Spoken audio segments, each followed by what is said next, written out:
자, 오늘 이어서 이제 61번서부터 문제 풀어보도록 하겠습니다. 자, 계약에 관한 설명으로 들린 겁니다. 자, 1번 선단은 당연히 맞는 말이죠. 구체적이고 확정적 의사표시. 자, 그리고 이제 2번 같은 경우는 승낙을 할 때 깔끔하게 승낙을 안 하시고 이런 식으로 조건 붙여 승낙했다.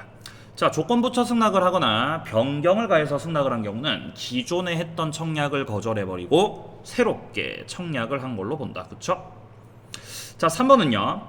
목적물 인도 전입니다. 자, 매매 계약이 체결됐지만 인도 전 상황에서는 목적물 과실은 매도인이 가져가는 거죠.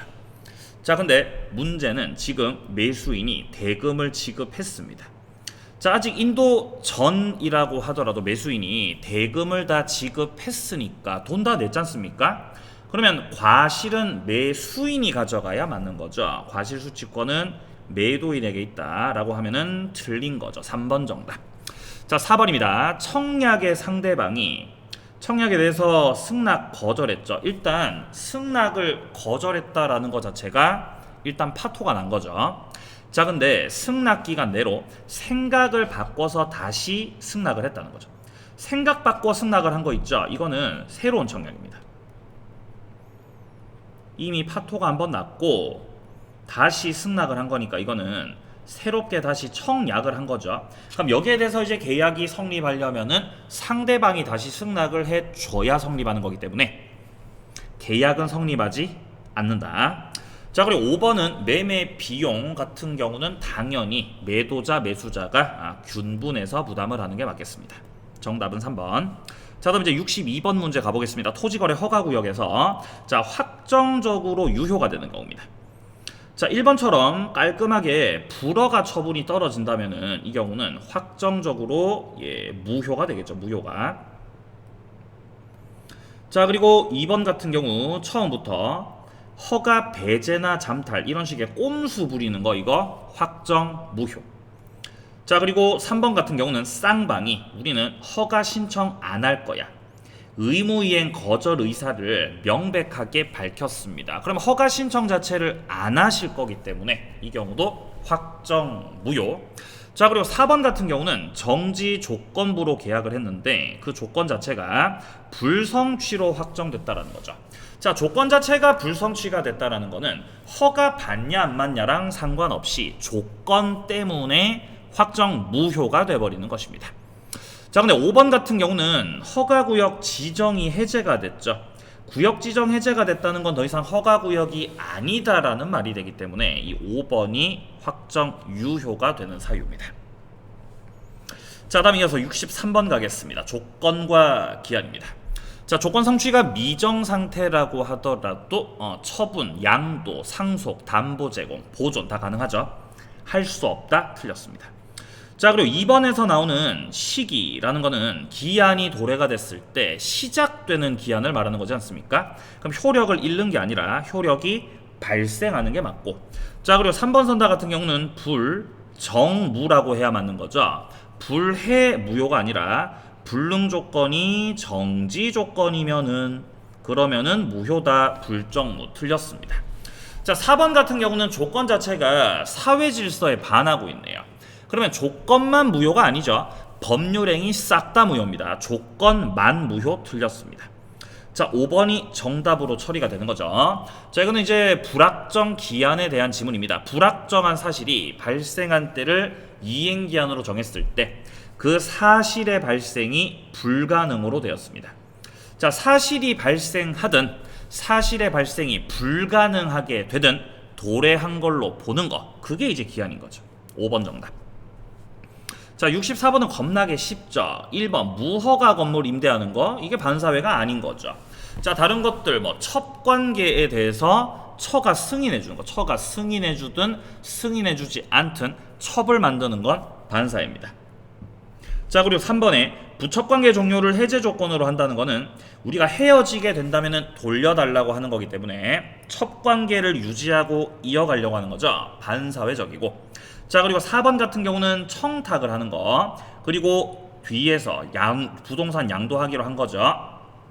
자, 5번 같은 경우는 변호사 아닌 자가 아닌 자가 승소를 조건으로 해가지고 소송물을 받기로 했다. 부정한 대가성 결부돼 있습니다. 다 반사회적이죠. 1번 정답입니다. 자, 그다음 이제 65번 가보겠습니다. 을은 건물을 소유할 목적으로 갑소유 X 토지를 임차했습니다.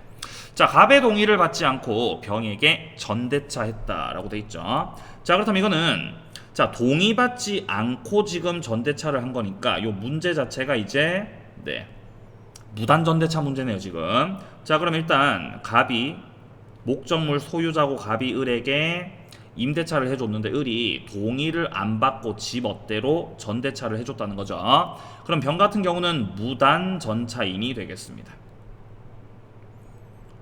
자, 그렇다면 이때 이 무단 전차인에게 갑이 현재 소유자이기 때문에 무단 전차인을 상대로 해서 나가시라고 물권적 반환 청구권 요거는 행사가 가능하죠. 하지만 갑이 무단 전차인을 상대로 해가지고 사용료 내라고 사용료 내놔라 돈 달라고 청구하는 것은 안 되죠. 왜냐면 현재 임대차 계약 관계가 계속해서 존속 중이기 때문에 갑은 어차피 을로부터 임대료를 받죠. 임대차 계약 존속 중 을로부터 차임을 받고 있기 때문에 갑이 병상대로 직접 사용료를 달라고 하려면은 을과의 임대차 계약이 해지된 후여야 됩니다. 자, 그런 맥락에서 사용료 청구를 할 수가 없다 이렇게 말씀을 드리는 거죠. 자, 질문 보겠습니다. 을은 일단 갑에게 동의를 받지 않은 상태이기 때문에 갑의 동의를 얻어 주셔야 되겠고요.